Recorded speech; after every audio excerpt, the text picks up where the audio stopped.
Okay, so hello everyone, I'm Guildmaster Dan, and welcome to my interview with Scott L. Hamilton, developer, or well, I should say, project lead and developer of Unwritten, the RPG, the uh, officially licensed Myst RPG, if not the official Myst RPG, Mhm.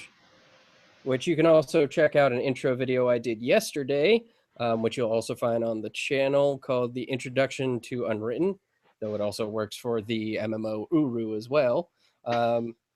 It's a quick primer for you guys to understand the setting going into this, or you can read through it because Scott did a great job listing all the history, at least the most important bits. To start us off, Scott, why don't you tell us a little bit about yourself and what your involvement in the project was? Okay. Well, first off, thank you for having me. It's always good to know that people are interested in something I did. So um, that's always a nice thing. My name is Scott Hamilton. I am a fan from the Myst universe, from the Myst fandom for quite a long time. Um, and I also, RPG player, from time immemorial. Mm. And um, see, I was the primary author for Unwritten, Mm-hmm. and primary developer. I did part of the layout, pretty much a little bit of everything. Okay. And I worked, primarily with my wife, Ellery, who was project manager, did art, kept me on task, made sure I actually finished the thing. Oh, was she the one responsible for pictures like? I'm gonna say there's lots of different art pieces in here. Yeah, there are Was some. one that little notes in here? Some of them, yes. That particular one was a different artist, but some of them, yes, were hers. Like if Okay. you look in the beginning, there's a section, a written section that says, I need to learn how to use a dip pen in order to write the art. That was Oh, her. okay. Um, and there are little bits here and there. Okay.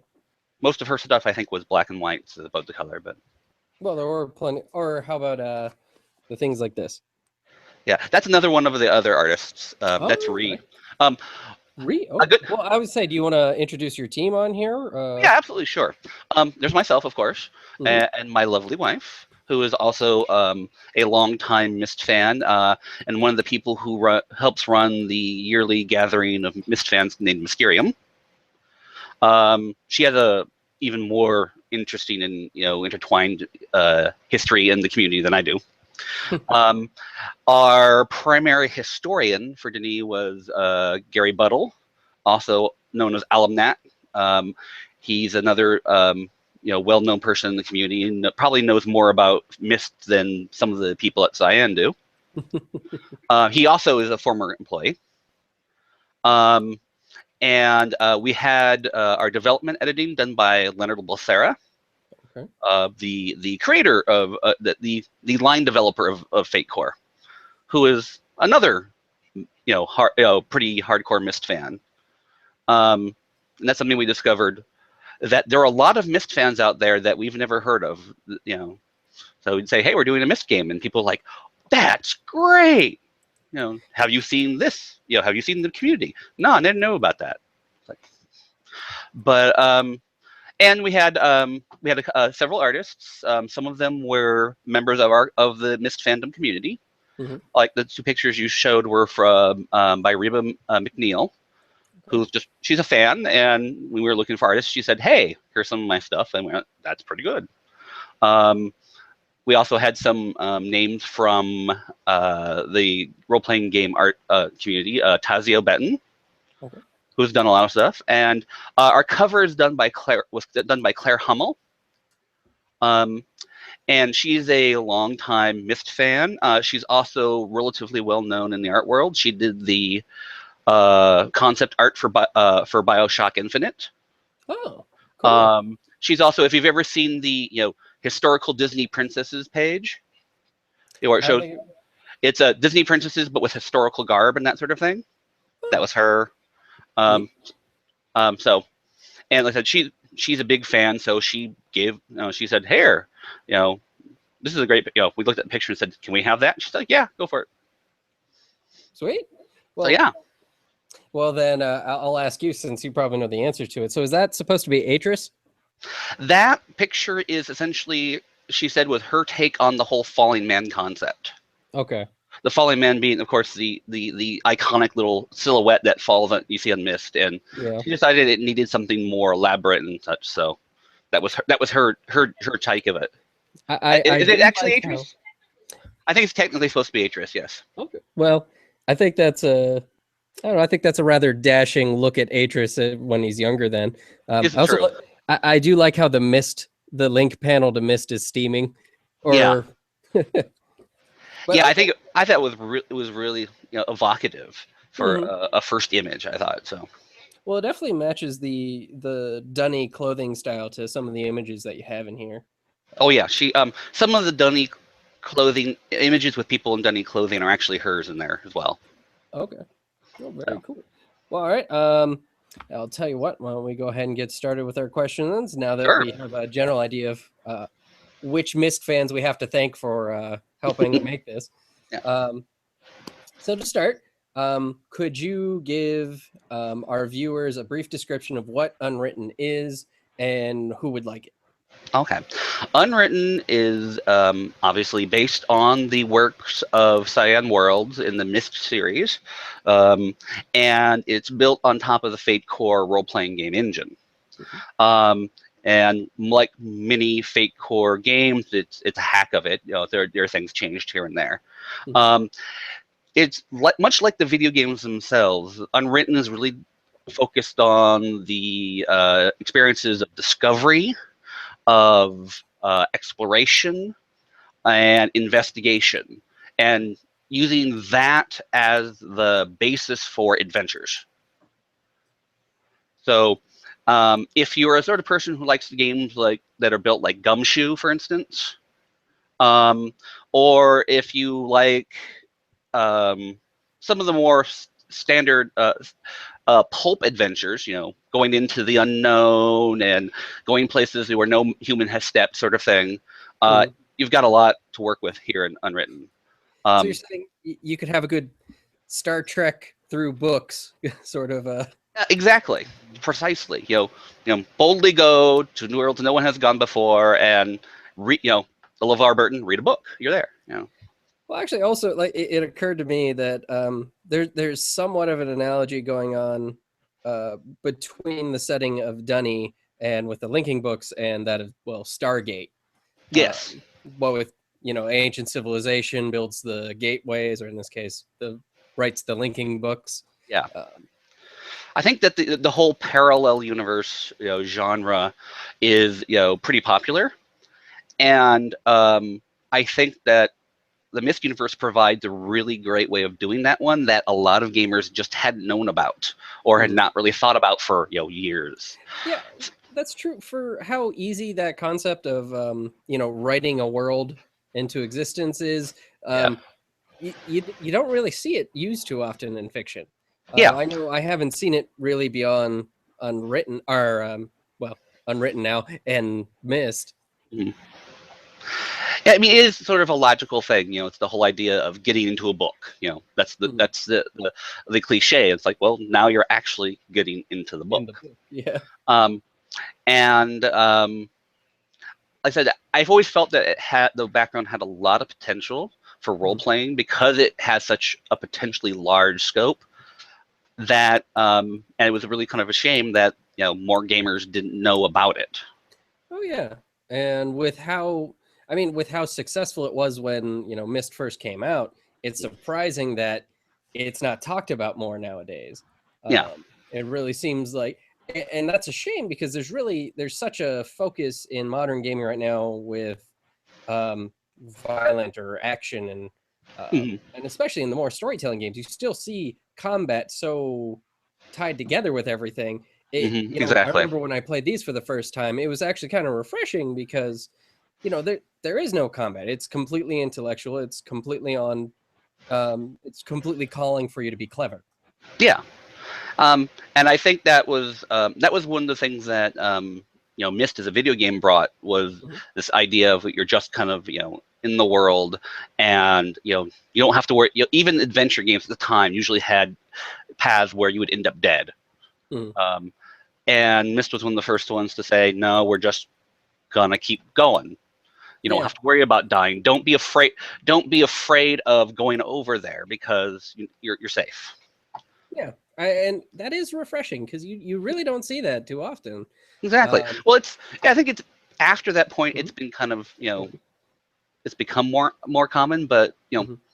combat's an easy metaphor to understand. Yeah. It's everybody's like yeah, I want to get my sword and really kick some butt, and everybody understands that, and so it's an easy place to go. But well, I guess we'll touch on that in a bit. But Sure. having read through it, Unwritten definitely is. Having read through it, I can definitely see there's the pull for de-emphasizing force. But again, we'll come back to that. From Before, why don't we go to why the Fate system and what separates Unwritten from other Fate games? okay. Fate is for those of people who know Fate, it's an incredibly narrative system. There aren't a lot of numbers. There's not a lot of crunch. You don't. There's nothing that says here's how you do a grapple, or this is how much damage you take if you fall off a building or whatever like that. There's It's no 5 minutes of math. yeah, exactly. It's it does define things, but it defines things in a qualitative way. Mhm. Not with numbers, but like, well, that's big, and so you treat it like it's big, and that always brought forth a much more story focused game for me. Um, I know that when I first encountered Fate, I was immediately ruined for most other types of games. I went back and played some D&D. I'm like, wow, there's a lot of math here, and I like math, and there's a lot of math here.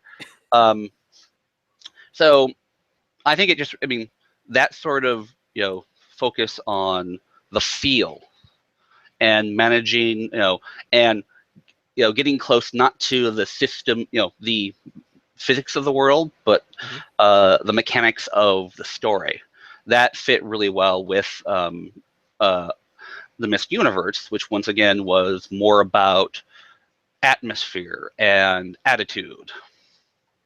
Yeah, I could see that. I mean, I'm fairly new to Fate myself, but with mechanics Mhm. like aspects, it occurs to me that all it really is it's theming, Yeah, exactly. to help you tell the story. And Myst is definitely a very heavily themed It's very game. thematic, yes. Yes, every world has a theme. The entire setting itself has a theme, and the whole um, intellectualism over force, as it's called in the book.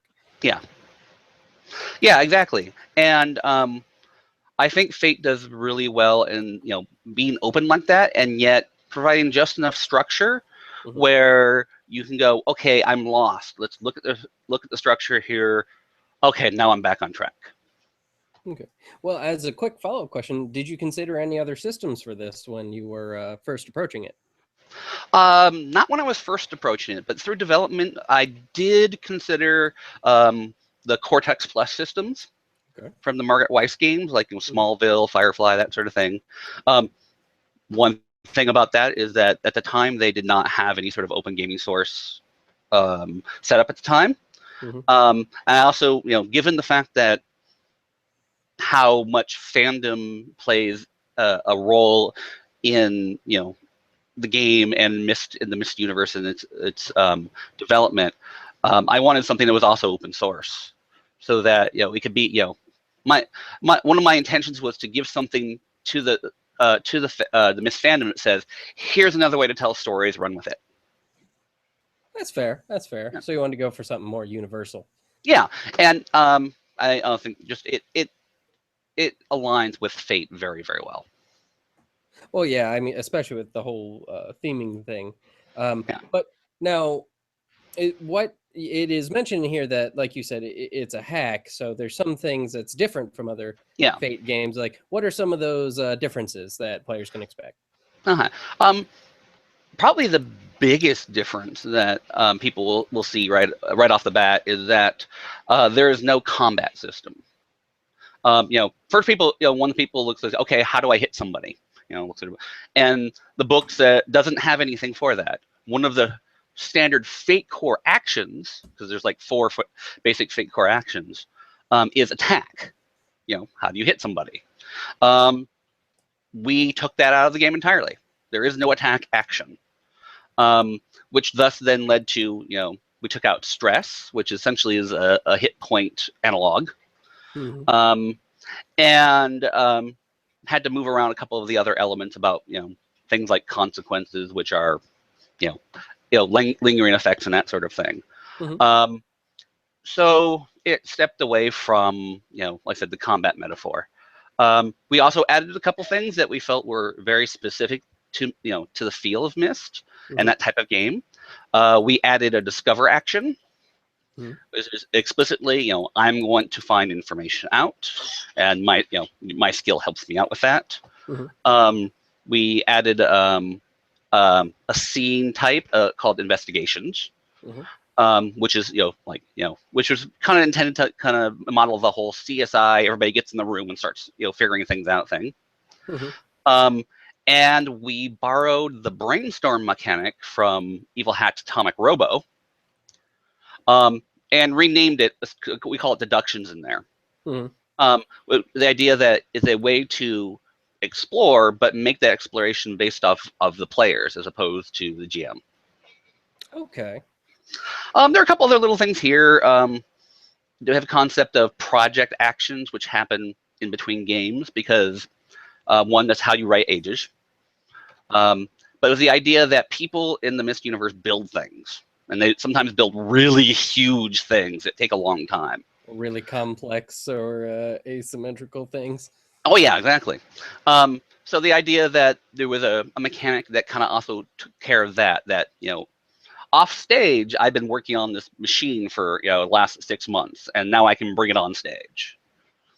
I like that you say off stage and on stage, because I know in my head when I'm running games, I think on screen and off screen. Because yeah, exactly. I always think of my games like TV shows. And yeah, precisely. Yeah, and it's just there are a lot of things that happen that are just not interesting to role play through. Hey, I'm writing an age. I'm at my book. Da, da, da, da, da, da, da, da, and everybody else goes to go get us Mountain Dew or something. So I tried to make that make a mechanic that was impactful but didn't take a lot of the player's time. In reading through how you make ages, essentially, well, as long as we don't spend too long on it, would you like to give a brief description on how you make an age? Because I know most Myst fans are going to be curious about the art of writing. Yeah, and that's kind of, I think, that one of the great hooks of the background too is the ability not just to go to other worlds, but you can specify them. I actually went to something relatively simple for age creation. There's not a lot of there aren't maps and environment building and all sorts of. Though I'm thinking of coming up with some more mini game sort of stuff for that in the future. But pretty much what it is that you create a theme for your age. What's this age about? And that becomes an aspect. And you take one of these project actions and you say, okay, I'm going to write an age. And depending on your role, it tells you, how well you got embodied that theme, but also if there are other things that you might not know about. So if you completely blow your role, you may actually create the age. It just may be something that you were not expecting. But you won't know what until you actually go there. When I read it occurred to me that creating an age was very similar to creating character. Exactly, yeah. And for a themed game, that makes sense that every world is a different person. Exactly. Characters have an aspect called the high concept, which is kind of like, this is here's my generic thing. Ages have a theme, which is their high concept. And I also go into some discussion about how to take parts of the environment and run them like their characters. Yep. One of the things I run on one of my demo games is I run a cave in as a character that is trying to trip up the players as they're trying to run away. Well, So and that's an interesting way of going about that.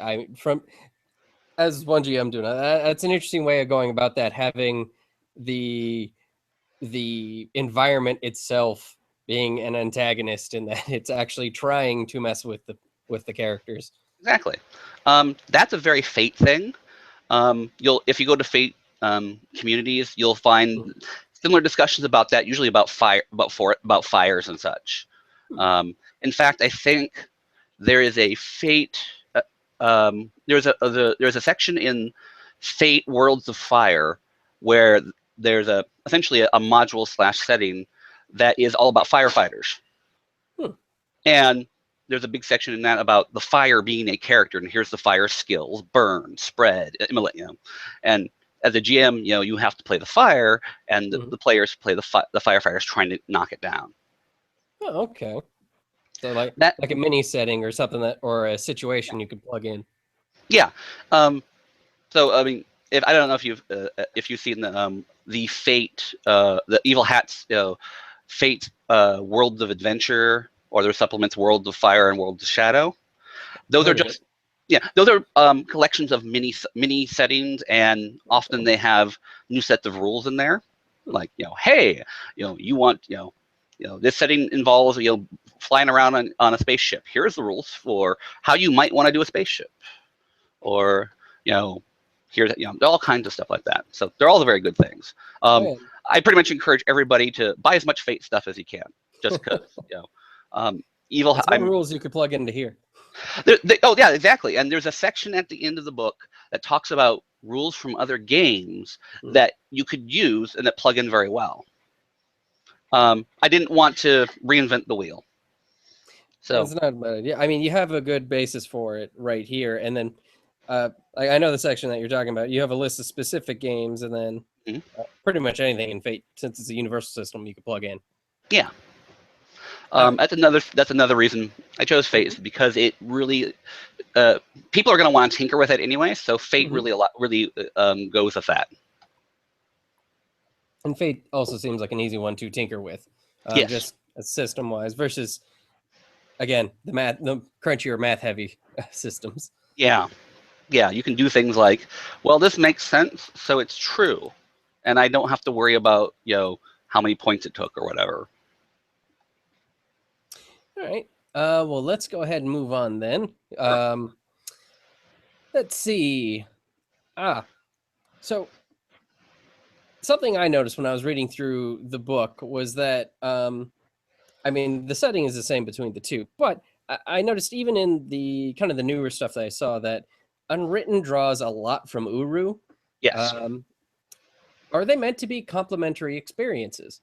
Oh, absolutely. The idea for Unwritten came from me being a player in Uru.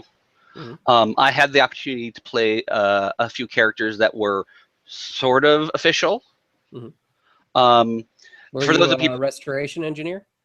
No, but I was my character. One of my characters was a collaborator, or not collaborator, an associate of some of the members of the DRC. For those of people who don't know, in Uru, instead of NPCs, which were just little things you click on, NPCs were actually played by digital actors, people at Cyan who would run the character just like you would run your character in a game. They just had certain directions and such. And I had the chance to create a character that sort of meshed with them, and which led to a lot of really interesting role-playing situations, just on my own, where I would take that character into the game and people would go, "Hey, you're that guy," and I'd be like, "Yes, I am. Nice to talk to you." And then just very simple role-playing stuff, and some of the other players grabbed onto that and began developing their own characters, and a few of them, some of those player characters started developing their own followings. Um, I remember from when I played Uru, it's a very easy game to do role playing in, especially since all the marketing for it was very oh, I forget what it's called. The kind of marketing sort of role play that they had, like for Cloverfield and oh for yeah, the Dark ARG, Knight.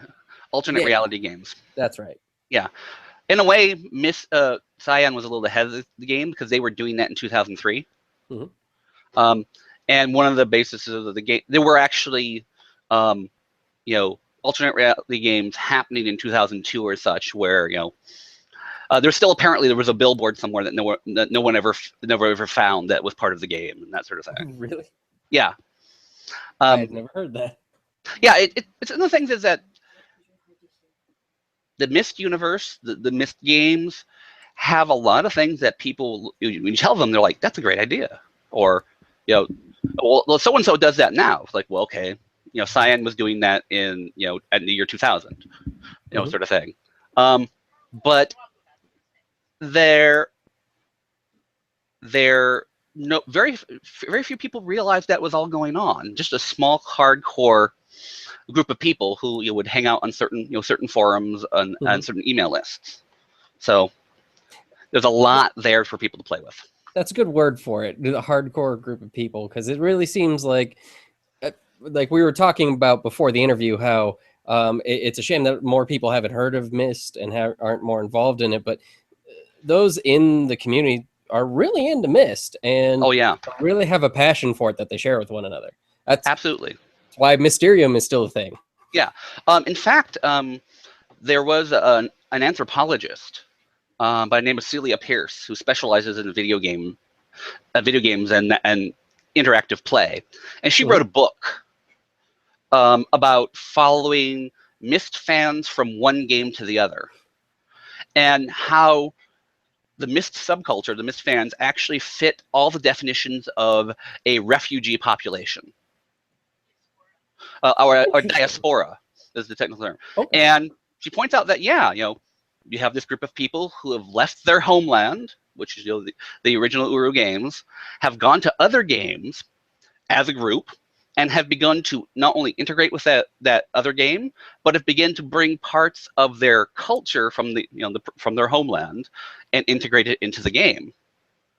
Things like Second Life, there.com. In there.com, Myst fans became very important in the local politics. The things that they made items in game that were based off of Myst. There were Uru huts and linking books and such, and those became standard things that players got. Or like, have you got one of these? Oh yeah, everyone's got one of those. So yeah, it is definitely a hardcore group, and is in some ways appropriate for Myst. It's its own little world. But I also think that there were a lot of people who played Myst at the time, or played some of the other games, that just never connected with the rest of us. And so we've got a lot of very good responses to the game, because we'll mention the game, explain it, and they're like, I played that game. That's a great idea. Or I love that game. Why haven't I heard about any of these other things? I mean, not just at conventions. Like, my wife went into the bank the other day and happened to have like a Myst shirt on, and ends up the bank teller was a huge Myst fan. Oh yeah. Yeah, so it's like, okay, here's our business card, and here, go to this website, and Oh yeah, I've found the same thing. It's it's kind of like that in some areas for just tabletop gaming in general. Where you've met like a dozen different people who all game, but because none of you were talking about it at the time, you have no idea that they were that big of a fan. Exactly. Go ahead. I was going to say I like this concept of the diaspora, the refugee culture, because it applies well to the game. That's even something I would probably recommend for like any game. Like, having read through it, any other game masters out there that came to play this, looking at it as like the people from all over the globe coming to the cavern. That's really interesting to think of them as kind of like refugees from human society into Dunny society. Yeah, that's another good way of looking at it too. Yeah, that kind of gathering, which is a central Yeah, it's a central conceit for the game, both the video game and Unwritten. Oh yeah. So, and when I made Unwritten, Mhm. I had to decide, where in this huge history that am I going to place the default game, and the game, the era of Uru, which is modern people going down to Denis, seemed like the easiest to explain, and it also was the close, having lived that as a player, as a hardcore player, that was the closest to my heart, Well, I think it makes for a good setting. Like I think it makes a good introductory setting to it, because for gamers out there who haven't heard of Myst, especially since it's a tabletop game, even though they haven't heard of Myst and might not be familiar with the setting, they might be familiar with things more like modern Call of Cthulhu role playing, or Exactly, yeah. more investigative, or even like Dresden Files or Supernatural. Yeah, exactly. They might be familiar with those settings in those RPGs. So when they come at it from the DRC era of the setting, that's a very easy like shift over to, because it's essentially just modern Supernatural, just in a specific location. Yeah. Uber location. Yeah, exactly. There's a central hub. Mm-hmm. And you don't have to worry about, okay, here's this other culture. How should my character react because they're part of the culture? It's you can start with something very minimal, like I'm just this guy, and like this guy would probably have some tools for because he's a mechanic. Okay, that fits. And the tools are just like what you would normally see, because you know what tools are like in your world, etc. Well, that's also an interesting way of looking at that. The DRC era is more of kind of like the introduction to it, and then for like the veteran, like Myst lore, or the veterans of the Myst lore, maybe they can go back to historic Denny and run a game. Yeah, and that's, we hope to provide some guidance for that in the future too. Well, we'll be getting back to that later too. But I also wanted to ask before we move on. I noticed when reading through the more some of the things I didn't see in the Uru lore, but were present here, or I want to say new stuff, but I don't know how much of it is actually not pulled from Uru. How much of the modern Dunny, so this DRC era setting, was drawn from the Uru community? Well, okay, there's a couple ways to look at that. There are a few things where we did take some liberties, small things, very small, things that just wouldn't seem to make sense, and some of those are based off of long-standing questions in the community as well. Community's like, well, how did they handle this? Or the big joke is, you never see a Denis bathroom. Well, how did they use the bathroom? So there's a little comment in there about someone making a killing, bringing down porta potties. So I mean, yeah, the things that are not directly pulled from the Uru canon are informed by the questions and the things that people have been talking about for years. There are a number of things that are actually pulled directly from, modeled on the community itself. Are you able to elaborate on any of those? Oh, sure. For instance, one of the notable characters, if you look in the background section, one of those notable characters is actually one of the people who was one of the players. Oh, okay. That's the drawing is a picture, is a drawing of him. Okay. And it's actually his actual name. Okay, well, I'll go ahead and I'll leave that in here then. Yeah, but and we asked ahead of time, and we said, "You sure?" He's like, "Yeah, fine, go for it." How about I noticed like the what is it? I may have this wrong. Children of the Seed, Children of the New some Seed. of the more antagonist groups were either modeled by groups of people that showed up in the game. I mean, just that were creations of the players. That's what I was really wondering about. Is if the role playing in Uru had informed some of the setting features in this. Yeah, for instance, the Children of the New Seed, there were always that group of people in the game who were role playing people who wanted to go native, Dini are cool, and things that happen up there on the surface, that certainly sucks. So we're going to stay down here, and we're going to be Dini people. So I kind of took that and ran with it, a little bit. Project Ethereal, which is a group of people who are sort of supposed to be kind of a shadowy organization who are doing things in the background, is based off of players who have been, essentially, reverse engineering the Uru servers and that sort of thing, and making actual new content for the game. But yeah, I mean, and some of the factions, just in general, one of the archetypes is the weekend, essentially the weekend explorer. I take care. I do all these things on the surface, and I show up on the weekends, and it goes through incredibly exotic and strange worlds, and then on Monday I go back. Actually, I think my favorite one of those, because I actually found this a very interesting character archetype that you couldn't do in other RPGs, was the I can't remember the name, but the homemaker explorer. Yes. Oh yes, the homemaker by day, explorer by night. Yeah. That's it. But yeah, and that was the fact that that was inspired by the fact that there were a lot of people who in the game who would their major activity, extracurricular activity, was to come play Uru. And they were people who would do there are people who would do sort of interesting things around home. They do geocaching, they did hiking and that sort of thing. But there was always this sense of people going back to their surface life. Oh yeah, well, I mean, it's a great correlation that works here with the whole just the concept of being able to link wherever, exactly. as long as you have the book. It's just like turning on your computer to play the game. Exactly.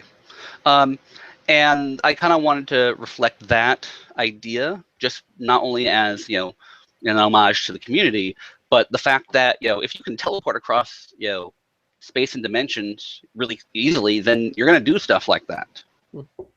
Well, one thing I really like about that in particular is that not to get into any industry politics or anything like that, just that it's a archetype that works well for female players. Yes. Or people who like to play female characters. It's a good. It's fantastic in that it already creates a good character in and of itself. I mean, because now you're running someone who's an amateur adventurer and someone who's also a parent, and that's a dynamic character by itself, let alone what you're going to add to it. I think that, that's something that being able to play characters of whatever gender was something we were never really thinking about for the entire game. That the homemaker by night archetype was very specifically gender neutral, because hey guy people single fathers, things like that. They're single fathers, that sort of thing, like that. Or was it house dads? Yeah, house dads. Yeah, exactly. House husbands. There we go. House husband. Yeah. But there could it was also kind of trying to undermine the sort of like, well, if you look at society today, there are a lot of women who sit at home, and are homemakers. I'm like, I don't care. They're still explorers. And here's a good example, that if you're gonna harp on that stereotype, then I get to undermine it, say they're explorers and they can still do it. Oh yeah. Well, I also like the notion that they become kind of like amateur experts on things. What was it they were called in the book? It was like passionate amateurs or something. Yeah, they're called. Yeah, and I think that's also very reflective of another homage to the community, that there are people who just they don't know much about they're not like trained geologists or trained archaeologists or anthropologists, but they would got a pair of hands and they're willing. Yeah, and they would come to games like Uru and say, I'm gonna look up as much of this as I can and start applying it. And that's an incredibly interesting character archetype to play, especially when we're used to playing soldiers and scientists and that sort of thing, and you have the person who is just went to community college, whatever, is just bright, and you put them, they're clever. You put them in front of a problem, and they're like, let's think about this. And it doesn't matter, doesn't matter what sort of education they have. Oh yeah, it definitely draws the modern the DRC era setting definitely draws out a unique set of characters that you don't normally play in other Yeah, role exactly. playing games, because you're not a cop, you're not a soldier, you're not Yeah. you're not a superhero. Yeah, and Though I really in this you're an wanted to get adventurer, across but the idea. I wanted to get across the idea that it's an environment, it's a world where regular people can have big effects. mhm. Plus there's I get this funny image in my head of some of the explorers sitting around a table playing Dungeons and Dragons in an age that's surreal all around them. Yeah. Oh yeah. Yeah. We did stuff like that in Uru anyway. So yeah. Okay. But okay, let's go ahead and move on, because I think Sure. we've touched enough on Uru to Unwritten, Yeah. which that could be a nice book title in itself. There you go. Yeah. Um, let's see. What was it? Well, you've already touched on this a little bit, so you there may not be much more to add. But what was it like designing an RPG without combat? That actually turned out to be quite the experience. Um, partially because, like I said before, combat's an easy thing to understand, Mhm. and it's an easy thing to model. Like, okay, I'm going to roll to see if I can hit this person, and I'm going to run over here and that sort of thing. And we're very much used to using that as the basis for role playing games. Mhm. So, and very often when I'd say, hey, there's no combat in this game, people would say, well, where's the conflict then? And it's just like, well, there's lots, you can have adventure without violence. Mhm. You can have conflict without it coming to blows. And I would honestly find myself, I was writing things, especially like examples. I'd be like, okay, the easy example for this is I try to swing at a guy and they dodge. Wait, that's not how this game works. Mhm.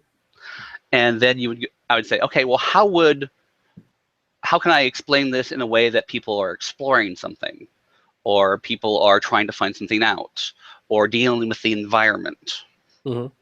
And at first, that was a very difficult thing, because it was a mind change, even for someone who was a Myst fan who's played that thing. Mhm. You always have to, a lot of role playing games, you always have to think about your weapons and your dodge, Mhm. and you just kind of sweep that all away. But it does unveil a lot of types of adventure that are not combat based, and there's nothing new there, really. I mean, Mhm. you've got investigations in Call of Cthulhu, and you've got political intrigue in all the other sorts of games, Yeah. and this Atomic Robo has discovered. There's nothing that's not doesn't exist in any other Mhm. setting or role playing game, but suddenly you now have this big spotlight that you almost always shined on the combat system, and you can now direct that to other parts of the game. I think the best example of it is in some of the Evil Hat stuff. There's the discussion, the GM advice that says when things get slow, bring in ninjas. And that harkens back to an old quote from one of the guys who wrote, like, I think, Sam Spade novels, which was, or the Jacob Marlowe novels, which was, when things get dull, I had a character come in shooting. And that's it, as a GM, there's times like, oh, people are kind of slowed down, let's bring in the orcs, Mhm. whatever. But that's not appropriate for Unwritten and the Myst universe. So what do I bring in? What is the non-violent equivalent of that for the Myst universe? And for Unwritten, it was, okay, drop another mystery in their lap. Mhm. You hear, someone grabs your book, runs in, grabs your books and runs away, or you turn the corner and look, there's a linking book. You've got a path now in front of you that is based off of what the game is designed to be as interesting. It focuses on Unwritten, and it says that in the book explicitly. Unwritten finds certain things interesting, trying things out, exploring new places, and so the ability to focus on that without having to worry about, well, okay, then you get the guy that comes in who the cop comes in to just blows some things away because he's pissed off. Yeah. So yeah, I mean, I think that was a very interesting experience, and I think it made me a better GM and a better writer for having to go through it. Well, I definitely give you credit because I know the fact that you came out and did this is I think it's an accomplishment because Thank you. I'm sure I know this is one project that I had always wanted to work on myself, but that was the hurdle I couldn't get over. And I gotta imagine there's got to be a lot of other GMs out there that thought the same thing. That is like, man, I really like this setting, but how do I get past non-combat?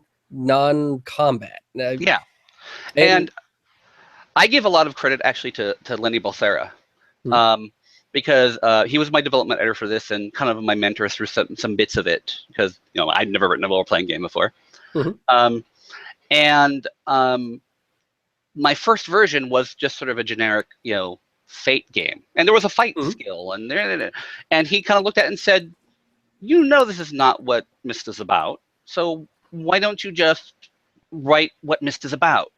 And don't worry about the fact that Fate usually has a fight skill, and he reminded me Fate Myst is about solving things, so make it about solving things.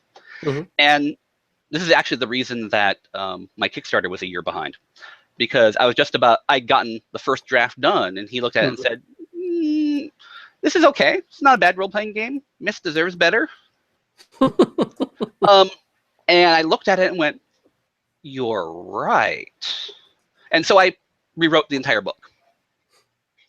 And it really came out to be something I think is extraordinary. Well, it's definitely a consistent experience throughout, a consistent theme through. Yeah, I think you definitely captured that. I know a couple of things spring to mind for the whole concept of what I've started calling a non-violent RPG. Yeah. Which is, for one thing, it reminds me of the Doctor Who RPG, in that it de-emphasizes it. It doesn't even call it combat in here; it calls it force. It de-emphasizes force. I know the way they did it in Doctor Who was that everything was set on an initiative. Every type of action was on an initiative, and combat was always last in the initiative, which means you always had a chance to run away or do something else before anyone who just swings a sword got to do anything. Exactly, and I think that's a great idea. And I think it works well in here as well. The advice that you had about just de-emphasizing it. It acknowledges that these things exist. It did exist in the games and in the setting. His name escapes me. The one character in Myst 3, Savetro or something. Pedro, like that. Yeah, where he physically attacks. It's like one of the only instances in the series where you can actually die. And it's at the very end of the game too. Oh yeah. And so these sorts of things do exist. You do see these. I mean, there are soldiers in the setting, but mainly back in historical Dunny. So it's there, but de-emphasizing and taking a combat, I liked that you took the combat action, just made it just an advantage action. Yeah. So it's, you have a gun. Well, it's really just that you have an advantage over applying force, not really that you're doing anything special. Yeah, exactly. I like it. It's something, like I said, it's an interesting way of getting over that hurdle that I think a lot of game masters it never occurred to them. So that's something I think I learned from the kind of current wave of indie games, Fate, Cortex Plus, Powered by the Apocalypse, Gumshoe, which is, if you're going to put mechanics down, that means you're focusing on what that's about. So put mechanics, put all of your mechanics and, mini games and that sort of thing on what you actually want the game to be about. And if you don't want to be the game to be about that, either ignore it or make it something very, very simple that you can get past really quickly. So it's like, oh well, this guy's staying in my way. Is there a way I could like tackle him and run past him? Well, okay, sure, make a roll. All right, okay, you do that, and Yeah, if that. We were in some of the alpha games, we had things where someone tried that. I'm just like, okay, yeah, you do it. Go on. It's like I don't how care. did that? Well, how did that work out when you do that? Because I know that suggestion is in here, where just if you get to a scene where there's going to be force involved, where you just describe it out and move on. Yeah, that actually came across pretty well. You know, because well, and of course, I had the players in the beta testing and the alpha testing were very interested in the concept, so of not wanting to get into the combat. But even like when I did the convention games, we had people come up like, okay, yeah, I want to play the fighter character, and I'd say, well, there are no fighter characters, and there was this sort of pause, and then they went, okay, and they got into it real quick. It was just like, oh wait, we don't do it that way. Well, Okay, different mindset. yeah, Okay, can I be a gadget guy? Yeah. yeah, exactly. How about one guy was like, can I be a doctor? Yeah, that makes perfect sense. In fact, there's a medicine skill. Oh, cool. So it's when those sort of things come up, like I said, either it's a very simple role, or if it's just we're gonna charge through here. It's like, okay, you do, or you're never gonna pull that off. No. And I think people adapt to it relatively quickly. Well, yeah, I definitely think it's doable. It's just I know that's like if you had one thing unique about this game other than like the linking and the setting, I think the non-violence is definitely one of the one of the first things I'd tell people about the game. Exactly. Yeah. And I think that it's also a good thing about the fate system is the fate system allows you to look at things and go, I don't want to talk about that, or that's not interesting. Do something really simple, one roll, move on. Or even just, I think even a lot of fate gyms miss the fact that you can simply go, okay, yeah, that was great, you did that. Now, let's get on to the cool stuff. Okay. Well, all right. Why don't we go ahead and move on to my next set of questions here? Though I kind of have the sense of what the answers to some of these are. Did Cyan, did they have any involvement in the development? They had no involvement in the development. They, obviously were aware of it, and they were given a copy of the book to sign off on it. But they've got other things they're doing. Abduction. Abduction, their new game. And at the time, they were also, they were porting Myst over to iPad and all kinds of stuff. But they didn't really have any, involvement in the development. They're not, and I think that's something that also is one of the things that spurred me to make the game is they're not GMs. They make awesome environments, they make awesome puzzles, they make awesome stories, but they're not game masters. And so I wanted to bring a game master's point of view to the universe. Oh, definitely. Was it difficult to gain the license for it?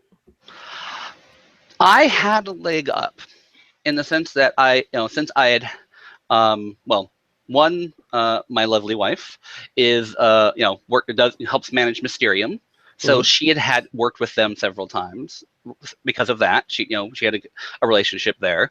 I had, done this sort of official, quasi-official character in there. So I already had that, communication channel open.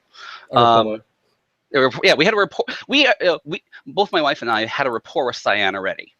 We had gone and done focus testing for them because they're not far from where they're only about 5 hours from where I live. So I'd been there a couple times. I talked to talked to Rand Miller, which is always cool. Talked to them online a couple times, traded emails. So they knew who we were, and they knew where we fit in the fandom and where we fit just kind of in how we viewed the universe. So when I was able to capitalize on that. I'm like, hey, I want to do this game. Here's some examples of what stuff I've written so far, and you've worked with us, and you know what we think and and how we treat the universe. So they said, yeah, we trust you. And so go ahead and put things together, and let's see what you do. Okay. Well, that kind of leads into my next question here, which is, you mentioned that they had to, you sent them a copy of the book to sign off on. During development, did they place any restrictions on you? They didn't place any really strong restrictions on me. Basically, the restrictions were, don't do anything that you think would embarrass us. And don't do anything that would imply, that would paint us into a corner in terms of the story.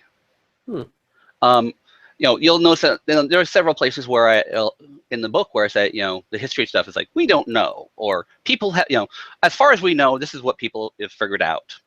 And so you can't answer any of the big questions. Yes. And you can't really,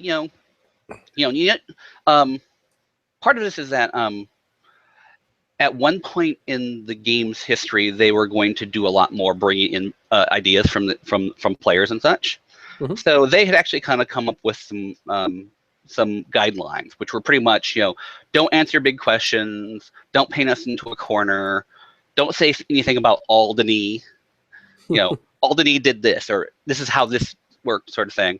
But if you want to, take a small, little bubble over here and do some cool stuff, then with some plausible deniability, go for it. So that's kind of what I ran with.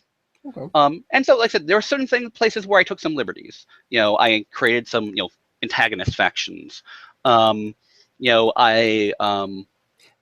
made some decisions about little details about how, a blinking book might work, or how,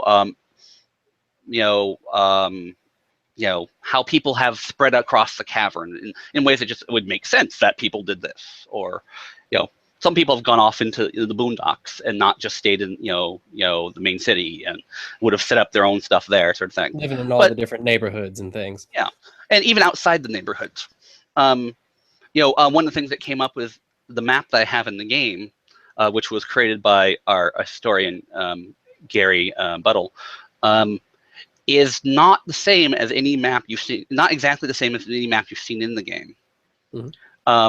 And it was a combination of several different information from several different environments and different places. You're talking about the map in the settings section, correct? Yes. There's two. There's one for Agira. Yeah.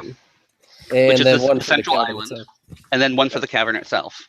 And those are based off of a combination of concept art that Cyan had released over the years, things that appeared in Uru, things that appeared in the books. So, for instance, we put, this district over here, and, for viewers, so you can see what he's talking about. Yeah. And, this district was, this district is over here, or it made sense that the island of Kavir, which is another island in the cavern, was over in this corner and doesn't quite line up with what was said in this book, sort of thing. So we have a comment in there that says, hey, this is the best that we know, but we don't know for certain. And that was really the restriction, was, don't say, well, this is how the books work. Because Cyan has always been very interested in keeping the fan community sort of tied into it. So I'm guessing. Yeah. So they will sort of they'll occasionally take ideas that people have suggested and go, okay, we'll integrate that little detail in, or that's a great idea, and we will not confirm or deny it, sort of thing. Okay. Well, I think in your case, it definitely helps. Since this is a mystery themed game, I think it actually strengthens your book in two aspects. For one thing, not being able to answer the big questions, or saying that the DRC era factions don't know the answer. For one, it leaves it up to the game master and the players to invent. Yeah. And then for two, it it leaves that there's active mysteries going on in this mystery game. So exactly, it does underline the themes, and it also underlines one of the goals of Unwritten, which is to provide possibilities to people. You know, there was no intent that this be definitive, but essentially, people need to be able to make their own. I always want people to make their own stories in the universe. So, here's your story. Go for it. Run with it. Make your changes. Have fun. I definitely like that in there. Even when you were talking about historic Denny, you encourage players to go ahead, change things. Maybe there were women in the guilds, and there were more prominent women figures that weren't in the one family. Yeah, exactly. Which is that the Denny culture definitely had some patriarchy issues, and you can be authentic and go with that, or you could play a game that's more fun, and include the sort of characters you want. Sure. Yeah, you could change the lineup of kings, even though in Uru, all 31 of them. Yeah, and the thing is that every GM has in the history of the genre has done that. The first thing that they do when they put together a game is, well, I'm changing this thing, or that didn't happen, I don't like that. So why not just say, okay, you're gonna do it, so let's help you. And I realized I skipped a question earlier. Oh, sure. And you also kind of answered it, but I think this is one of the more difficult ones towards the book. Is what genre would you say Unwritten is? That's a tough one. It's hot. I see elements of pulp in it, actually. I describe it, Unwritten, as sort of pulp's nerdier brother. There's a guy who goes out there and does all the daring do with his fist and that sort of thing, and then there's his brother who knows all the stuff and has all the books, and that's Unwritten. And there are elements of steampunk. A lot of the gadgets and a lot of the feel is very, very steampunk, but it's not that Edwardian aesthetic, in culture entirely. It has investigation. There are elements that are almost urban fantasy because weird things happen even beyond the fact that you can put your hand on a book and go to another universe. Yeah, there's the Barrow running around and Yisha magic. Yeah. So I think it's easier to say what it's definitely not. It's definitely not horror or gothic, the gothic punk of the world of darkness sort of thing. It's definitely not that. It's definitely not bleak. It's not high fantasy either. But it has hopeful in the face of bleakness. Exactly. Sure, this was a grand empire that fell, but we're rebuilding. Yeah. And unlike, they say, the Cthulhu mythos, where there's this idea that, if you figure things out, you will go insane. There's this idea in Uru and in Unwritten that figuring things out is what you're supposed to do. Trying things out and seeing what happens is what you're supposed to do. And in the GM section, I say, when your players do weird things because they want to see what happens, encourage them. They don't have to succeed all the time, but encourage that behavior. Give them something cool. Yeah, give them something cool, and even if it's a, well, it blew up in a really interesting way, and now you have to, figure out how to clean it up.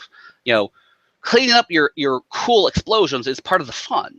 So there's a little bit of mad science in there, but not too much of anything, I think. It's kind of like a mixture of a lot of things. Yeah, exactly. I'd definitely say the easy way to tell if it would fit is check out Uru, just because it's free to play and yeah, exactly. You can quickly see. That's kind of going back to how much of a complimentary experience it is. I know if when I eventually run this, I'm definitely I'm going to encourage my players to check out Uru, if not just that first section. Exactly. Yeah. But heck, they could do that in character, and That's one way that they work well together. Yeah, I mean that's some of the beta players and have done that sort of thing where they would they ran through how you discovered Denis. Mm-hmm. And I'm working on a demo game for others to use that essentially starts off with the characters knowing absolutely nothing about Denis, and with the idea that it's like a convention game where people will go, yeah, I played Myst once, and so there's a bit of a introduction. Mm-hmm. Both to the game system and to the themes.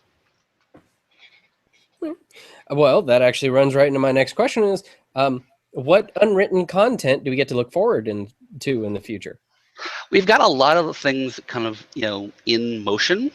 There's several stretch goals from the Kickstarter, which are some smaller supplements to talk about more specifics about Denis ages, the people who were important in different times, get together, kind of get into some of the details that we didn't go into in the book. Mm-hmm. So we'll have discussions of some of the characters that showed up in games and showed up in Denis history, discussions of the ages that show up, as well as ideas about how you can change them up, etc. Mm-hmm. We're also going to put out a small little supplement that's just little bits of details that you can use in your game. It's called a Denis primer. Okay. It's almost done. In fact, my lovely wife is working on it across the room at this very moment. And it's all those little details that a fan would like check out the numbers and check out the letters and stuff like that.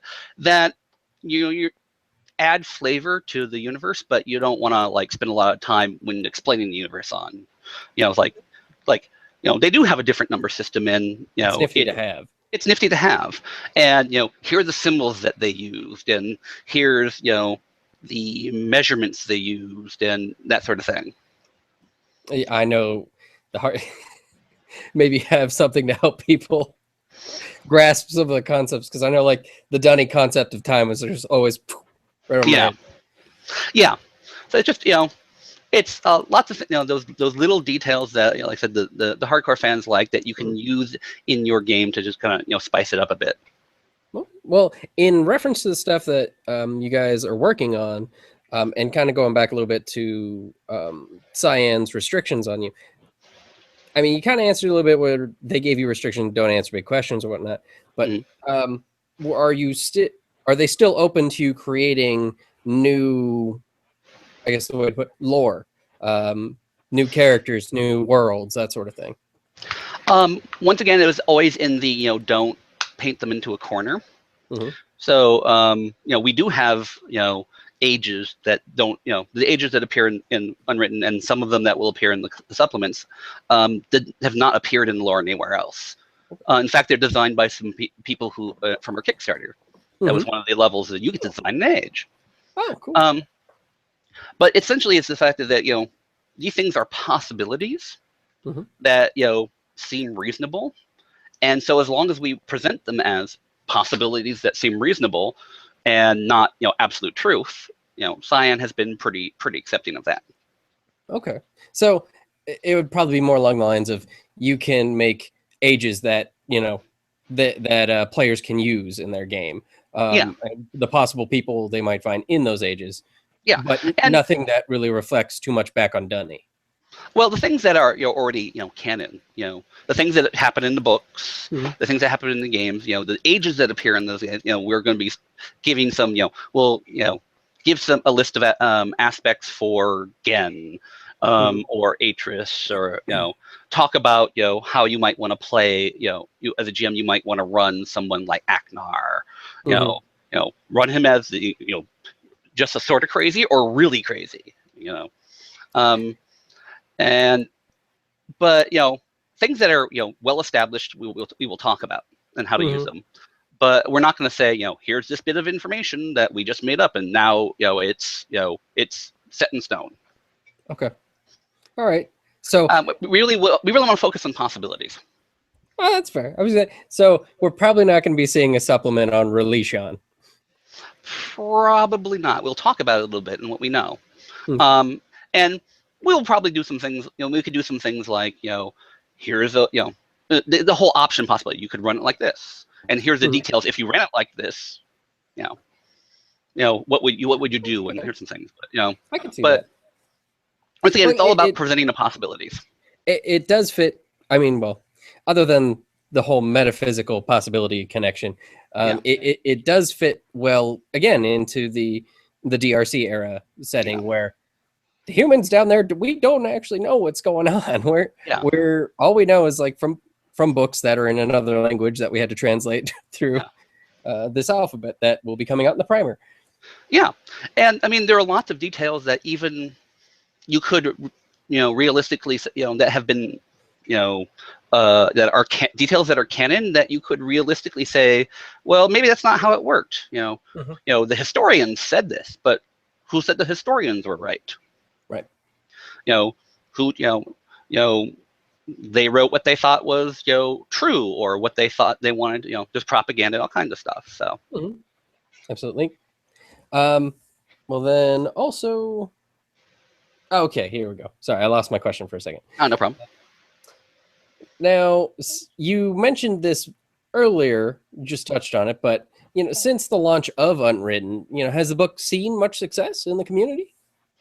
I don't know exactly how it stacks up in terms of like other role-playing games and such. Part of that is being entirely new to the industry in that respect. Right.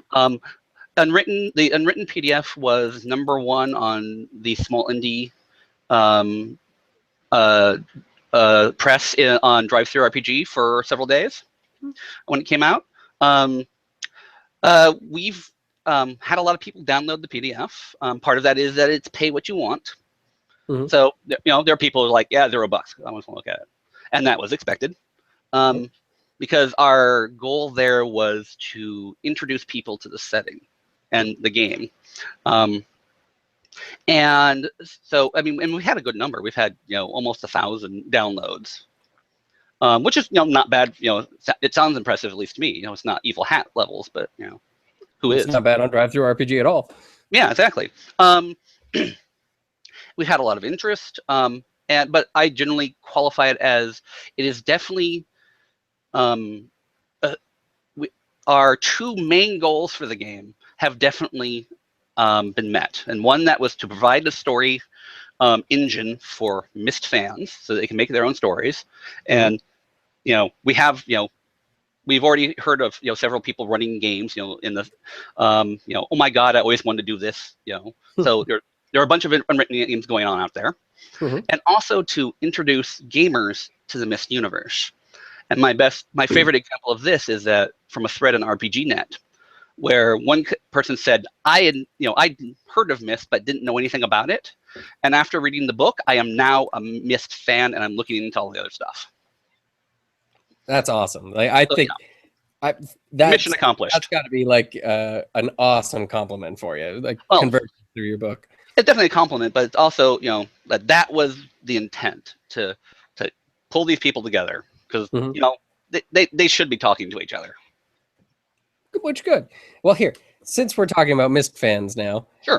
Now we'll go ahead. Like for the viewers, I provided some of the questions for Scott, so he wouldn't be blindsided by anything. But I did keep some behind, mainly just for the Myst community. These are kind of my Myst fan to Myst fan sort of questions that popped up while I was reading. So these will be a little bit more fun for you. But sure. Lay it on me. All right. So for the Myst fans out there and for gamers in general, on the first page here, this is what is known as a linking panel. Yes.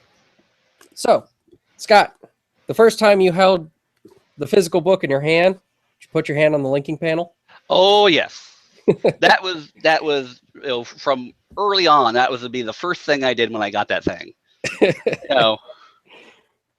I mean, that was the whole, and that's partially why we chose the size. I mean, not only is there a lot of people, a lot of games been going to that size, but it feels like a linking book. And the people who in the Kickstarter who got hardcovers, which were exclusive to the hardcover, and we have those hardcovers feel like a linking book. Oh, It's about the size you would expect. It fits there on your hand. Perfect. well, I can admit I did the same thing. Exactly. Yeah. I want to say like any Myst fan that would open up a book and see a linking panel on the front page. Yeah. Exactly. That's got to be so. And I remember like when I got the book, my wife was there with me, and I opened it up and I saw that, and I'm like, okay, I have to. So if I disappear anywhere, all you have to do is touch this, and you can follow me. Exactly. But yeah, I can't imagine there's a Myst fan who didn't do that upon first opening it. Exactly. Yeah. All right. Next, you excited for Mysterium? I'm not making it to Mysterium this year, unfortunately. We were trying to get to a lot of cons this year, and we didn't make it to Gen Con, and so we didn't get a lot of, but things happen. Life is life. But I do know that Mysterium, that people have on their own, completely independent of me, have scheduled two unwritten sessions to be run, which I think is awesome. Yeah. And they're also doing this year, Mysterium. They're doing an escape the room game, where essentially they're going to simulate people being stuck in a room, and they've made puzzle pieces and actual little electronic devices that you have to type things into, and the whole 9 yards. So it's pretty cool. Slurping sort of thing. Yeah. And next year, Mysterium will be more on my side of the country. Salt Lake City-ish area, I think, is where it's going to end up. So I'll actually be more likely to get there, and I can run a game and see what people are doing. Hopefully we'll get a couple other people there, who have been involved in the game, and we'll go from there. Well, I know I've never. Well, my next question was going to be about if we were going to be seeing Unwritten at Mysterium, but I'll go ahead and change that because you already answered that question. As as a Myst fan, that's one event that I haven't actually been able to get to. I've gone to cons, video game cons, anime cons, but I've never been to Mysterium. So maybe could you tell me a little bit about what sort of atmosphere and events you can expect as a new Myst fan going to Mysterium? Well, Mysterium is a much smaller gathering than people who go to cons will generally expect. It's in some ways more like a family reunion, in the sense that we do have a schedule and we do have some planned events. We do have people making presentations and panels and such like that.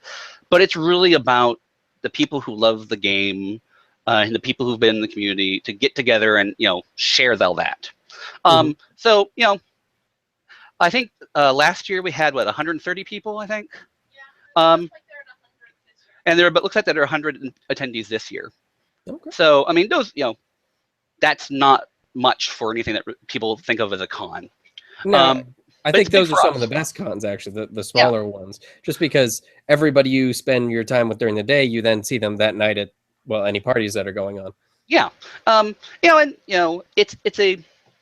the convention has a wide variety of people who show up. Myst fandom is very diverse. Age ranges go from people bring their kids. And the kids sit in on panels and play games and stuff like that. To we've got people in their 80s and 90s who are sitting down and playing games with 13-year-olds they've never met before. Depending on where it is, when it tends to be in the Washington State area, if it's in Spokane, that's where Cyan's offices are in Spokane. And so we will often go to Spokane go to their offices for part of the day. Okay. Cool. Cyan is very engaged with their fans. And Rand Miller, he is the sort of person that if you sit down and start talking to him, he will talk to every single person in that room, and they'll go on forever, and it's not this sort of like, oh, well, look, it's a fan. No, he's like, he wants to sit down there and talk to you, and he'll talk the game over the games, and he'll deal with the fact that every fan has the same couple questions that they want to ask, but he'll sit down and talk with every one of them and talk it over again and again and again, and he's happy to do it. We have to drag Rand away from the fans at the end of the day. It's like, no, everyone wants to go home. But so yeah, I mean, it's very it's very comfortable. And especially for those people who are like, I didn't know other people liked this game so much. And they kind of show up and it's like, oh, these are my people. Well, it definitely sounds like a great time. Yeah. And you keep answering my questions for it. Oh, no problem. All right. Well, I was going to ask what Rand Miller was like. So Rand Miller is great. He's definitely not in any way, aloof. Mm-hmm. I think he's still a little, to this day, still a little bewildered by how popular things he's done are for certain people. He has this sort of look on his face of like, wow, these people like it. They still like it. Wow. And he just enjoys it like crazy. And he just seems to enjoy his life like crazy. And it's really great. Well, that's great. Has his brother ever made it to one of the Mysteriums? Robin Miller was at the last Mysterium. Mm-hmm. And we had a big Q&A at Cyan with them. Mm-hmm. Robin Miller is involved in abduction. Oh, cool. I did not. So yeah, that's another big thing because the other. So yeah, he was there and we talked to him and he brought talked about some of his other projects he's done. He did a short film called The Immortal Augustus Gladstone, mm-hmm. which was kind of very interesting sort of mockumentary film. Mm-hmm. It was about a vampire, wasn't it? Yeah, well, the guy claims to be a vampire. Yes. Oh, okay. It's a very interesting character. And there are also other Miller brothers. Oh, there are. Yeah. Other than the two that made the game. Yeah, well, there's actually 4. Okay. 3 of them have been involved in the game. Okay. Ryan Miller, who's the younger Miller brother, actually was design lead for Uru. Oh. And he's written a couple books. He wrote a book called Inkari, which is about I think it's set in Mayan times. Oh, okay. My wife's telling me that I'm wrong on that. Luckily, she's here to keep me honest. But and he's written a couple of nonfiction books. Mm-hmm. And once again, he's another one of the great guys. He did a lot of the writing. He played several of the characters in Uru, mm-hmm. Including the illustrious Douglas Sharper, who was quite a character. Yeah, but I mean, there's a lot of other very interesting people there.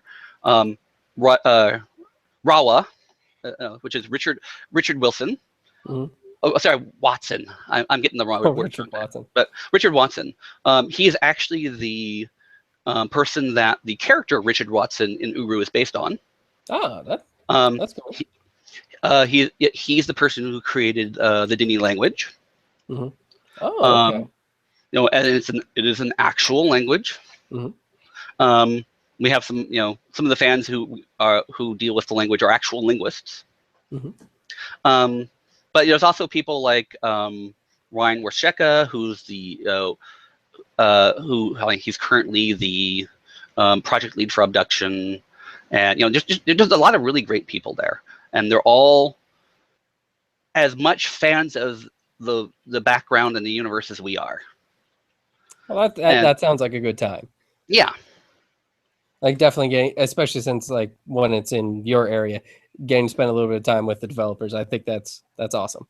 Yeah, and they just, I mean, they like, they all seemed a little, sort of, wow, people really like this. That's kind of cool.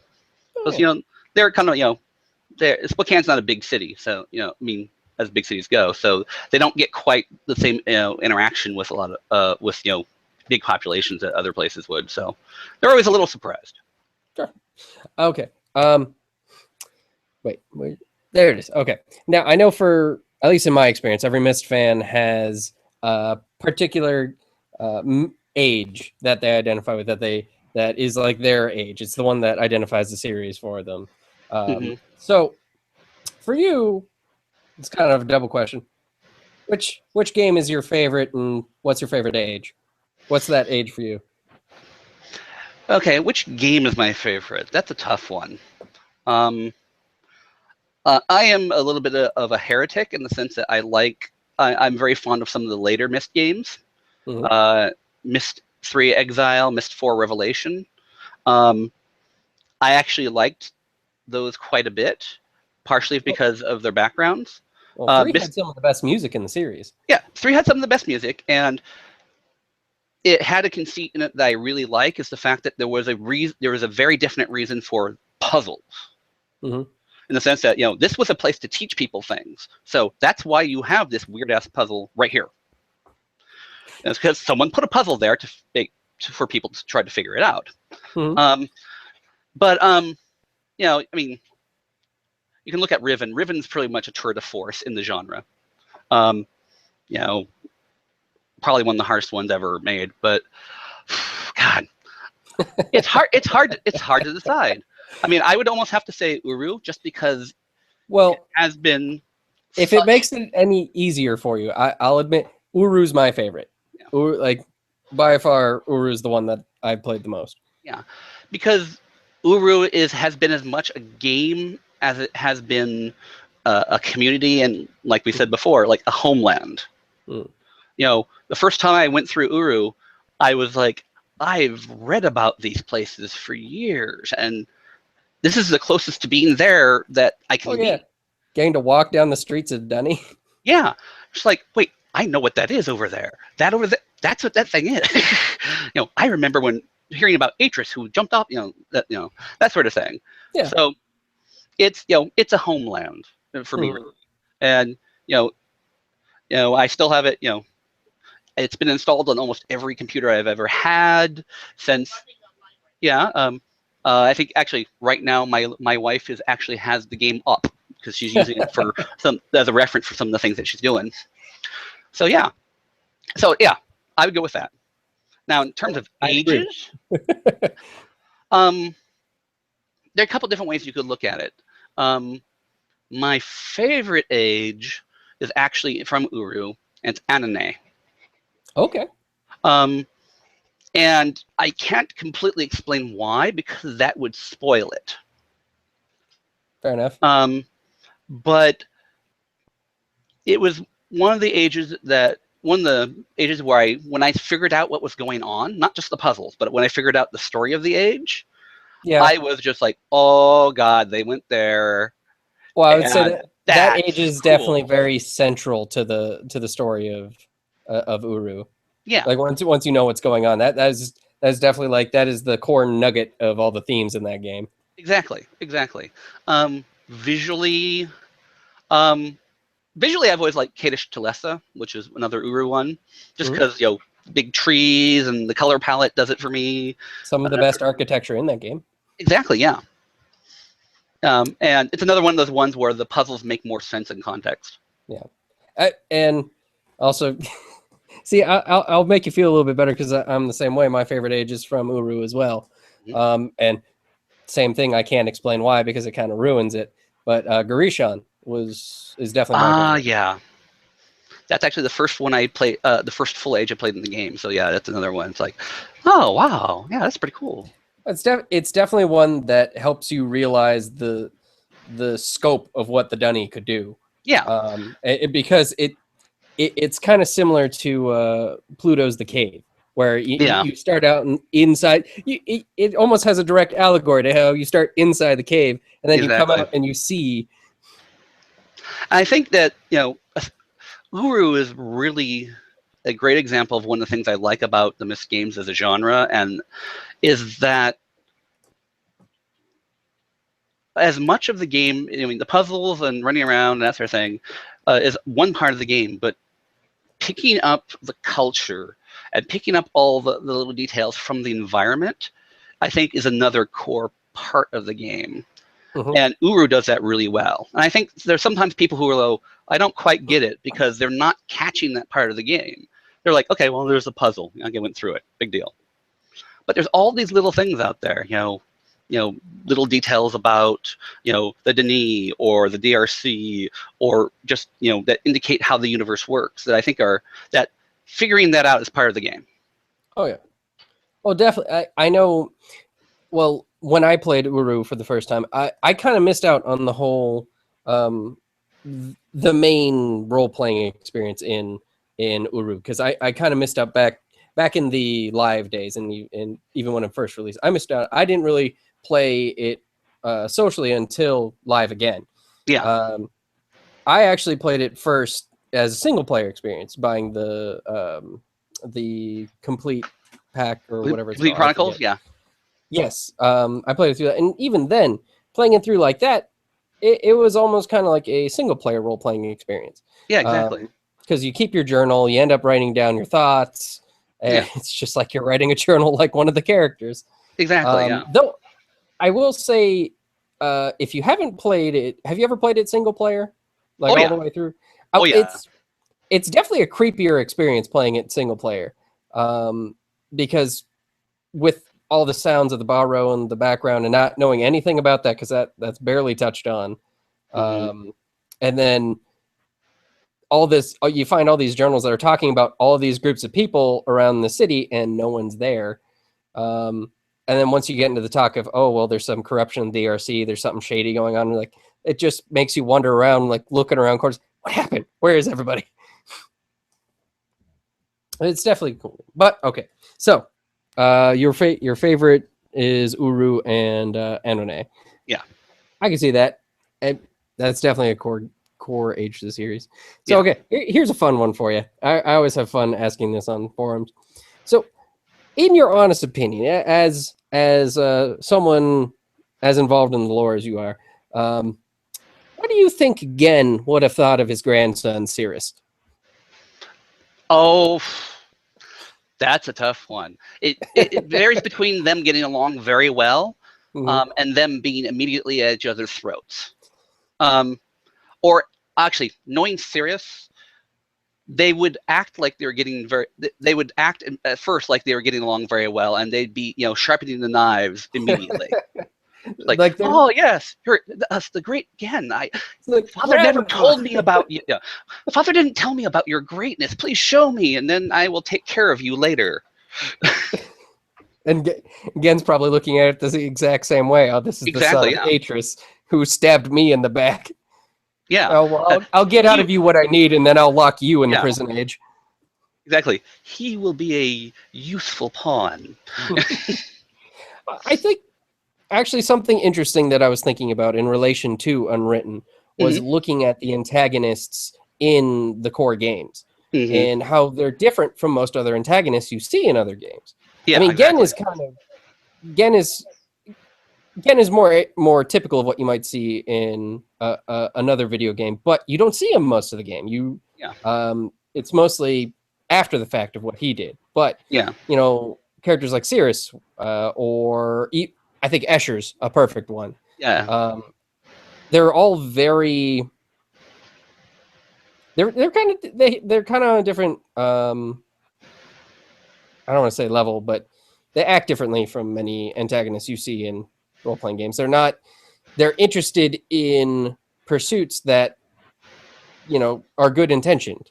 They're not Very often, or good in contention, or in yeah, their opinions. Yeah. in their opinions. Yeah, like Escher torturing. Well, Yeah. yeah, you know what I'm saying. But yeah, Escher definitely thinks that he is justified in what he's doing, and what he's doing Right. is for the greater good. Just that his concept of that is really weird. Um, Well, just speaking to that game, I think he's an interesting, like almost mirrored again, because unlike Yen, who you only see maybe in that one, I think it's only in that one scene even. yeah. Yeah. Um, Pretty much. you see Escher for the entire game on the opposite side of the series, and you're getting him explaining the world and everything to you. So it's he's kind of like a reverse Gen, where as far as Dunny are concerned, I think as a Dunny, I think he finds himself humble versus Gen, who is a Dunny who thinks himself a god. Yeah. Exactly.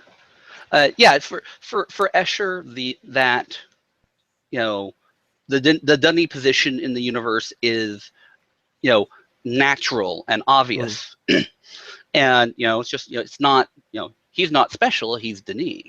mhm. And thus of course he's important. Yeah. It always reminded me of like how very often like the British attitude towards its colonies during their great colonial period. It was this sort of like, well, since we're British, obviously, we're the better ones here, and as long as you acknowledge that, we'll get along fine. And you may be a foreigner or whatever like that, but we can get along. I just happen to be superior. Yeah, I mean that actually makes a lot of sense for if they were doing. I know for me, I was actually that's a good allegory. I like that. It makes a lot of sense, especially for the ages being colonies. It occurred to me when I was playing 5, when you go to the fourth of the journey ages, Talaki, I think it's called. When you enter into the arena, and that's Lakion. Yeah, Lucky. That's it, Lucky. It occurred to me for the first time that the Denny are almost kind of Roman, in their sense of superiority and their intellect and their civility, but at the same time they're also conquerors in a sense. They were people that, well, I guess you can't say assimilated, but they definitely were conquerors in a way. They weren't military conquerors, but they definitely were colonial, and they definitely had that sort of everything out there is out there so we can use it. Yeah, that makes sense. So Lakion is has that that arena, and they essentially had big they put big animals in there to fight each other. It was gladiatorial. So it's just like that's, to them, that's civilized because well, they're there for me. Yeah, it makes sense. Oh, hey, we came across this warrior race and this warrior race. Well, hey, why don't you guys come to our age over here and we can have you fight each other for our entertainment? Yeah, it's definitely interesting. There's a lot of possibilities for how to run them if you run them in a game. Yeah, you can make them really sort of pulp serial villains. And that sort of, we control the universe and you will do what we want. But there's still also, the sense that, the average Denny person was just a guy. Oh, yeah. And, I work and I do stuff and, there are ages out there. Yeah, and we use them. Yeah, especially the bottom rung of the Dunny, like the poorer ones. You would imagine they would get along a lot. They would get along well with age worlders. Generally speaking, yeah, but there was still always that sort of, well, we are Denis after all. Yeah. That was always my thing. It's like, you're a nice guy, but I'm Denis actually. So.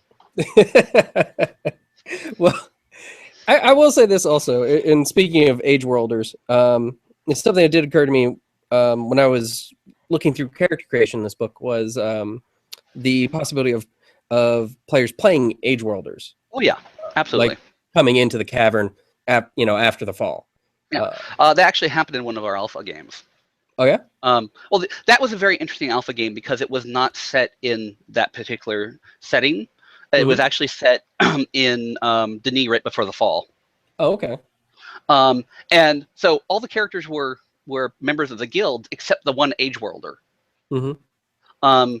Which made for some very interesting scenes in Denis. With the age worlder trailing behind them and causing problems because the age worlder that particular age worlder was not going to take any stuff from anybody because he came from a proud culture, I imagine. Yeah, exactly. So there's lots of possibilities for that too. And then there's always the concept that some humans might have Denis blood. Yep. Well, I know another possibility that occurred to me when I was. I don't think you touched on it very much in this when you talked about Gardner. I know you mentioned Gardner and them leaving. But at least in some of the stuff that I've read, it sounded like Cyan only hinted at it, but that there were more groups than just the Dunny and the Tyranny,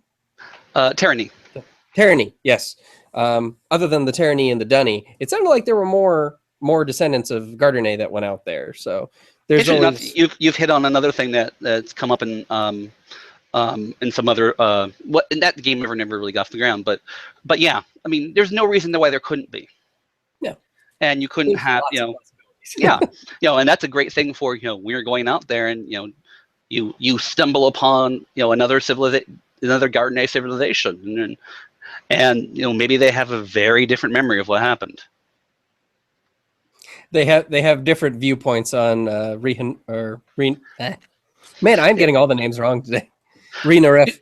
Yeah, it's one of those things where you see them written down all the time, but you don't actually say them. Yeah, I guess. So this is one of the reasons why people should come to Mysterium, because then we actually say them out loud and we can get it all out. And you get a sound to go with the word. Exactly. Yeah. Okay.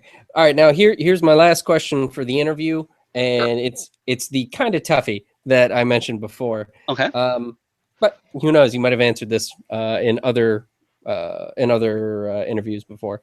So, as a developer of Unwritten and being as involved in Mysterium and Uru and the fan community in general, what do you think the future for the Myst community looks like?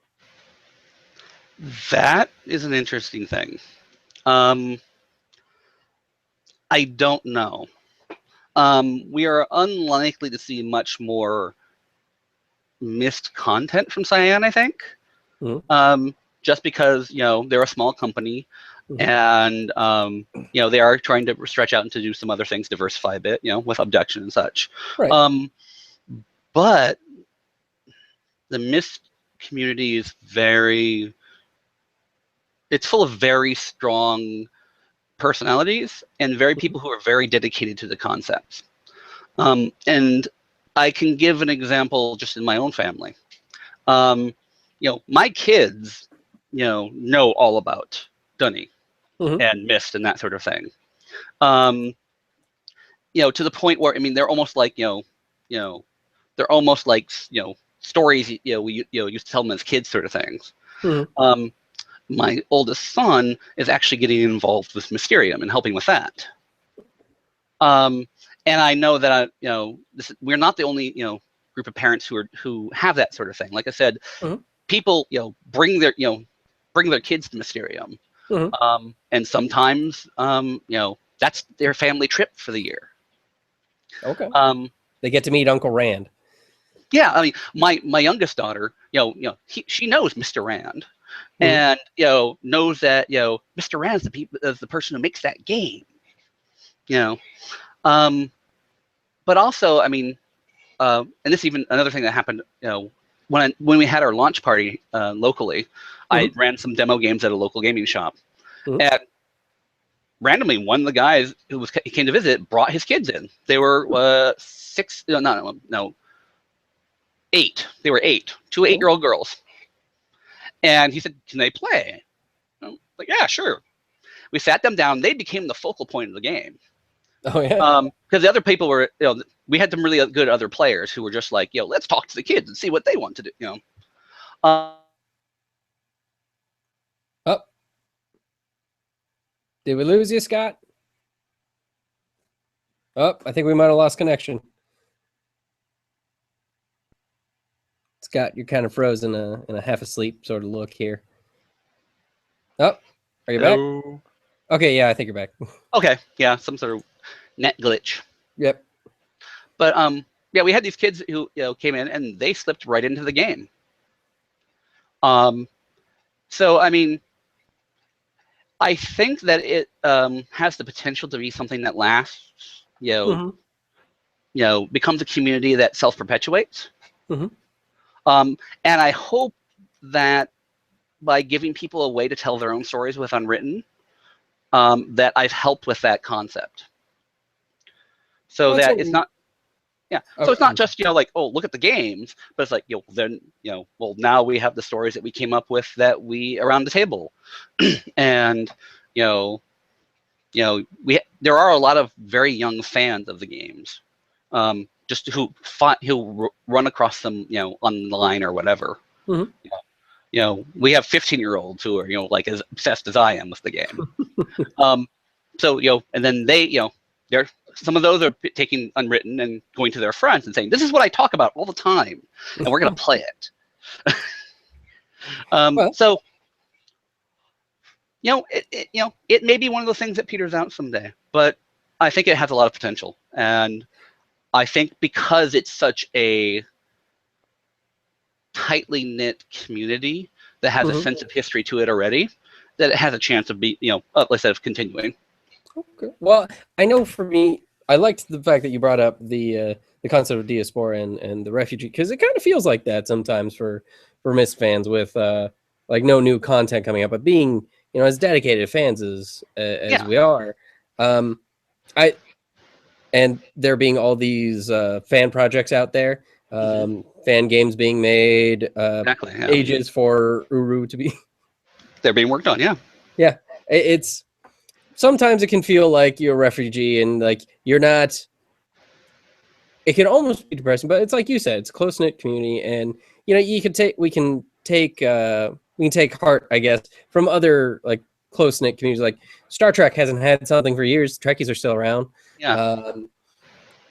They're fans of Sherlock Holmes. There's still Sherlock Holmes conventions. Yeah. Brown coats Yep. from Firefly. Yep. There's a very tight allegory there. Yeah.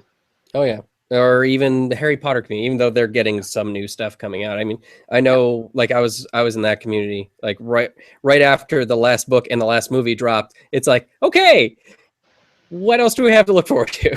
Yeah, exactly. But the Myst fan community, have been through that cycle several times. Yeah.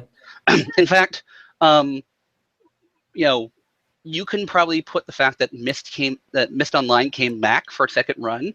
You can probably trace that to the fan community keeping things going, because the fans kept they reverse engineered the servers, they kept shards up, they kept things going, and that was something that Cyan pointed at and said, "Hey, we're not doing anything, and these people are still doing it. Are still keeping things up. There's an opportunity there." So long as we're still passionate about it, it'll always be there. Exactly. Yeah. It sounds cliche, but it is in fact true. Yeah, absolutely. Well, certainly, I think like every Myst fan out there can appreciate what you've done. That this is definitely a welcome addition to I certainly hope so. Those Myst libraries. I know I'm very happy to see it. I was very excited when I heard about it. I'm certainly, I give you props for overcoming the obstacles that I couldn't think of a way to get past, and just finally doing it and bringing something out there for us to run role-playing games with. Oh yeah, and definitely, it is a community effort. I did the writing, but constant discussion with people like Leonard Balsera, whose advice was invaluable. Talking to the community, can't count the number of late night discussions with my wife that I had over the game for over a 3-year period. The community, coming together and saying, hey, yeah, I want to run that game just because, it's Myst, and I don't know how to role play games, but I'll test it for you. Sure. But yeah. Well, all right then. Well, here, I'll tell you what, I want to thank you, Scott, for coming here and sitting down with me for a quick interview. I look forward to seeing what new content comes out of Unwritten in the future. I definitely think I'll be picking up the primer because it'll just be useful to have the Dunny language and systems and everything in a single book. Yeah, it's a nice place to have that all in one place. Well, I also like how that primer will be useful for when people go and play the games. Yes, that will be. There are a lot of the things that you'll see in the games, and that will be useful there too. Oh yeah. So definitely thanks for having me, and thanks for giving me a chance to talk about one of my obsessions. It was my pleasure. There is not as many Myst fans out there as there should be, and your product is definitely going to help us spread it out. So anything I can do to help you do that, I'm glad to. Oh, no problem. But I also think there are more Myst fans out there than any of us realize, and hopefully this will bring them together, pull them out of the weeds. Absolutely, bring them out of the closet. I know that was the term that I used often for finding local gamers that didn't communicate or weren't networked well. Exactly. Yeah. They're closet. They just don't know everybody is around them. So. Yeah. Okay, but definitely thank you again for sitting down with me and talking some Myst and talking Unwritten. I'm sorry you don't get to go to Mysterium this year. I'll be missing out as well. But thank you again, and yeah, I wish you the best of luck. Thank you everybody for coming and watching. This video will be on the channel in the future, so if you're ever curious about Unwritten and how it was developed, give it a watch. Though by this point, I suppose you would have watched it. So thank you guys for watching and sitting through this. I know my interviews are always long because I always have lots of questions for developers, but certainly thank you guys for watching, and be sure to check out Unwritten at unwrittenrpg.com, or if you want to pick it up, I know you can pick up the PDF for pay what you want on drivethroughrpg.com, which, to touch on, don't the proceeds go towards keeping Uru online? Some of the proceeds do go to Cyan. Okay, very good. And you know, we have made some donations to the Cavcom, which is a donation feed for keeping, you know, Uru online, the Uru servers running. Great. Well, okay then. So yes, be sure to check it out. While you're at it, check out Uru because it's free to play as well. And see some of the things that we were talking about. Go to some of the places that we mentioned in our task and spread the word. So thank you guys for watching. Thank you, Scott. And we'll see you guys later.